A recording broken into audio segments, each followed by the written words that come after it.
Hello guys and welcome to another video with me, Matt Goddard from the Boxing Locker. I'm a former professional boxer, now boxing coach, and today I'm going to tell you why you pull your punches, you don't push them, okay? Now, if I'm throwing a right hand, and especially as a beginner, if I'm throwing a right hand, a nice straight right hand, I'm an orthodox fighter, so my left shoulder's forward, I'm throwing that straight right hand, okay?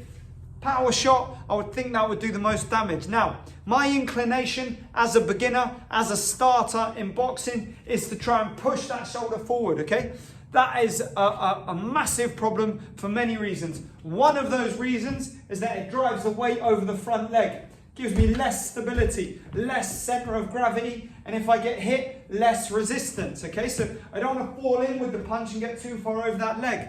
Another reason, by going forward, I take the snap out of the punch. We lose that velocity we've generated. It goes forward, and even though I can snap the arm through, my weight is falling in, and I lose that real drive around the center. It gives you what we call snap in boxing. The final reason is that we need to be set up to do the next thing better. So if I fall in here, my only option is to come back here. That makes managing range difficult. Otherwise, I'm here, and then I'm swinging a really rubbish hook into him, which I don't want to be doing. I want to be snapping round, okay?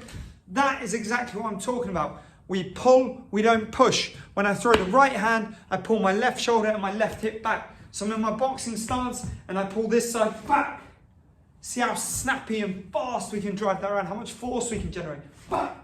So I come in here, my rear foot points at the target. Driving through that body, weight sunk into the legs, snap that left side of my body back. Same thing happens when I throw the left. I reverse the movement, snap my right shoulder, my right hip back, keep the non-punching hand high, snap, snap. And then I can throw them punches with as much force as I want.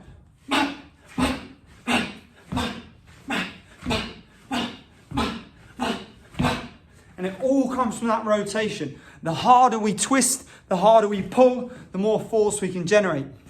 If you learn to combine that with a really snappy, high velocity arm movement, if you can really cover that distance quick as you can, then recoil it back, you can throw some absolutely hellacious, devastating combinations that do a lot of damage. Now, if you want to see good examples of punchers that utilize this style of punching, check out Julian Jackson. Incredibly powerful pull mechanism to go through his shots. Watch how his body snaps around that center point. A really good one is when he knocked out Harold Graham. He's on the back foot falling backwards. He doesn't push forward with the right side. He pulls back with the left. Woo! Harold Graham is absolutely asleep after dominating the fight, I may add, for all of the previous rounds. So one good example is that. Now, it's really important that we remember that our weight stays as central as possible. We want to be as near to 50-50 as we can, maybe with a little 60-40 bias towards that back leg. A little 60-40 bias towards that back leg. Sit back, then we can drive around, snapping our feet back into the ground. We have a good center of gravity. If you watch me here and I drive through this right hand, watch how far I pull back that left shoulder. Look how far behind me it is. See how far back that's gone? That's what we're looking for. Now my non-punching hand is high, so I'm covered by that shoulder. My weight is balanced. I'm right in the middle of my legs. Now watch how much rotation that left hook gets.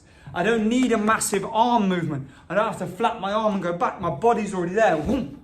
So from this point, my hand's just got to come out and chop round. That means I can punch incredibly short with an immense amount of power by pulling the punch rather than pushing through.